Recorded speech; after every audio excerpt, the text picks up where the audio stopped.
Hello my friends, today we are discussing about regulation of transcription from viral DNA. So first of all, in 1978, Ferris and colleagues presented the first complete description of genome of an animal virus, and this animal virus is the papovirus that is proposed by Ferris in 1978, papovirus SV40. The genome of papovirus SV40 is circular, and what they proposed is generally applied to all genomic viruses having DNA. This is the site of origin of the DNA. Here you can see that from the site of origin, the early gene and the late gene of the DNA is transcribed in opposite direction. यहाँ आप ये देख सकते हैं कि ये जो early gene का जो डायरेक्शन है ये एंटी क्लॉकवाइज है, और जो लेट जीन, ये लेट जीन है, ये लेट जीन पूरा जा रहा है जिसमें VP2, VP3 और VP1 है। ये तीन जो जीन्स के पार्ट हैं ये क्लॉकवाइज मूव कर रहे हैं, तो इनका जो ट्रांसक्रिप्शन हो रहा है वो क्लॉकवाइज हो रहा है, और ये साइट ऑफ ओरिजिन है। तो साइट ऑफ ओरिजिन में ये जो साइट ऑफ ओरिजिन है ये क्लीवेज साइट है, और ये इको RI1 से क्लीव्ड हुआ है। ये रेस्ट्रिक्शन एंडोन्यूक्लियस है। तो रेस्ट्रिक्शन एंडोन्यूक्लियस से जहाँ साइट ऑफ ओरिजिन से ट्रांसक्रिप्शन स्टार्ट हुआ है, तो ये अर्ली जीन प्रोडक्ट है और ये लेट जीन प्रोडक्ट है। तो ये लेट जीन प्रोडक्ट का ट्रांसक्रिप्शन क्लॉकवाइज हो रहा है, और जो अर्ली जीन प्रोडक्ट है उसका ट्रांसक्रिप्शन एंटी क्लॉकवाइज हो रहा है।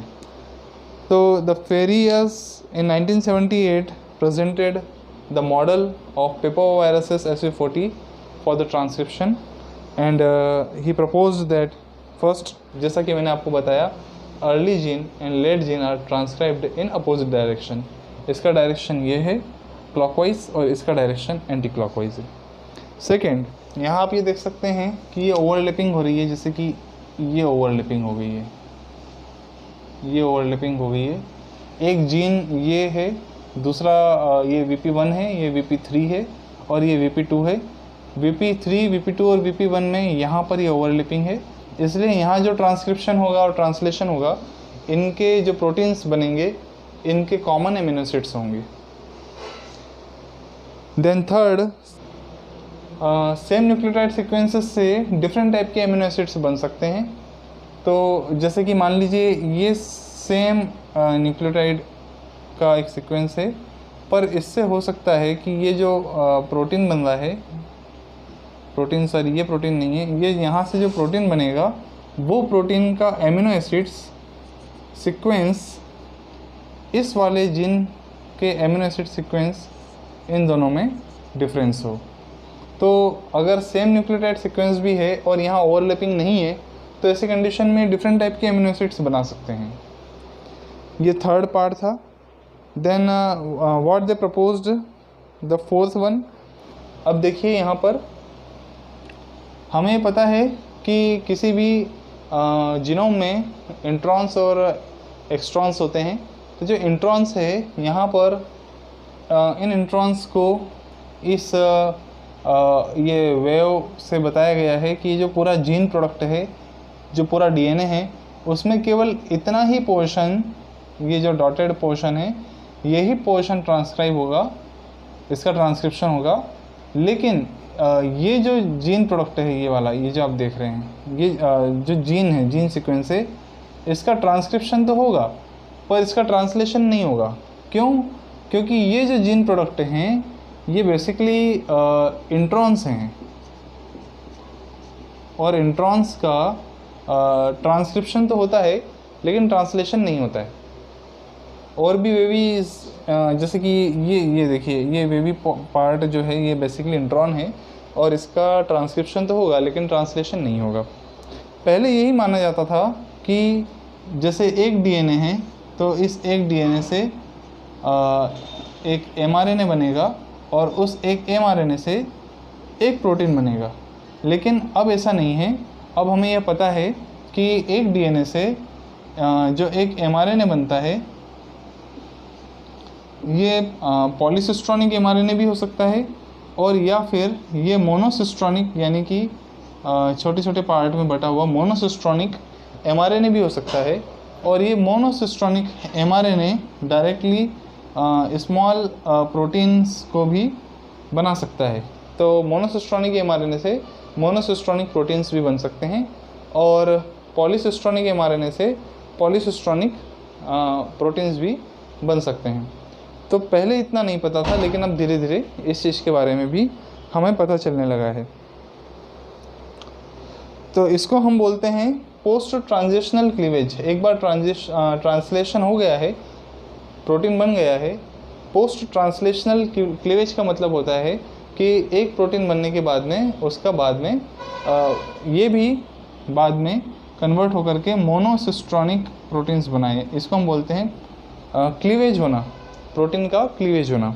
अगर हमें पता चल जाए कि ये मोनोसिस्ट्रॉनिक प्रोटीन जो है ये किस मोनोसिस्ट्रॉनिक आरएनए से बना है, जैसे कि मान लीजिए ये एमआरएनए के इतने पार्ट से बना है, तो अब हम ये बता सकते हैं कि ये एमआरएनए किससे कोड हुआ है, जीन के किस सीक्वेंस से कोड हुआ है। तो इस हिसाब से हमें प्रोटीन के बारे में पता चलने पर हम ये बता सकते हैं कि इसका कौन सा जीनोमिक पार्ट है जिसके कारण इसका ट्रांसलेशन होकर ये प्रोटीन बना है। हमें ये भी पता है कि जब कोई जीन जिसका ट्रांसक्रिप्शन और ट्रांसलेशन होता है तो एक जीन में मल्टीपल एक्सॉन्स होते हैं और मल्टीपल इंट्रॉन्स होते हैं। ये चीज़ हमें पता होना चाहिए। तो जैसे मान लीजिए कि एक डीएनए है, इस डीएनए का जब भी ट्रांसक्रिप्शन होगा तो ट्रांसक्रिप्शन में ये जो है इसका एक एमआरएनए बनेगा। अब हमें ये पता है कि जो इंट्रॉन्स और एक्सॉन्स होते हैं, यहाँ पर ये एक इनिशिएशन साइट होती है, ये एक टर्मिनेशन साइट होती है। तो इनिशिएशन साइट से टर्मिनेशन साइट तक के बीच में जितने भी एक्सॉन्स इंट्रॉन्स होते हैं उनका ट्रांसक्रिप्शन तो हो जाता है, लेकिन उनका जो ट्रांसलेशन है उसको होने पर ये मोनोसिस्ट्रॉनिक प्रोटीन्स बनते हैं। Now in case of adenovirus, इसकी अगर हम बात करें तो जैसे फियर्स ने 1978 एक ये मॉडल प्रपोज किया था पेपोवायरस SV40 का। तो इसके अंदर दो टाइप के जीन्स थे, पहला early genes and late genes. Early genes का जब ट्रांसक्रिप्शन होता है तो ये एंटी क्लॉकवाइज डायरेक्शन में होता है, और जो लेट जीन यानी कि जो एंडिंग वाला पोर्शन का जीन होता है, इससे जो ट्रांसक्रिप्शन होता है वो जो है वो क्लॉकवाइज होता है। तो ये सर्कुलर मॉडल था। ऐसा ही एडिनोवायरसेस का एक मॉडल है। ऐसा नहीं है कि इसमें केवल दो ही जीन है, early gene and let gene.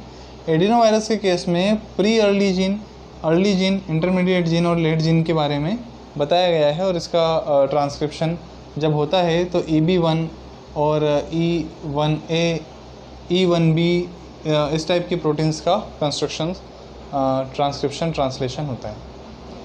तो यहाँ पर हमने ये देखा कि मोटा मोटा ये है कि फियर्स ने एक मॉडल प्रपोज किया है जो रेगुलेशन के बारे में बताता है। जीन रेगुलेशन डिपेंड करता है स्पेशली एक्सॉन्स एंड इंट्रॉन्स के ऊपर और उसकी लोकेशंस के ऊपर। कभी कभी जीन्स का जब ट्रांसक्रिप्शन होता है और ट्रांसलेशन होता है तो पॉलीसिस्ट्रॉनिक mRNA से पॉलीसिस्ट्रॉनिक प्रोटीन्स बनते हैं, और फिर बाद में इसका जो है पोस्ट ट्रांजिशनल क्लीवेज होता है और ये मल्टीपल प्रोटीन्स में कन्वर्ट हो जाते हैं। और कभी कभी ऐसा होता है कि mRNA ही खुद मोनोसिस्ट्रॉनिक हो जाता है, और मोनोसिस्ट्रॉनिक mRNA में जो है मोनोसिस्ट्रॉनिक प्रोटीन्स बनाता है। तो ये एक रेगुलेशन मैकेनिज़्म है।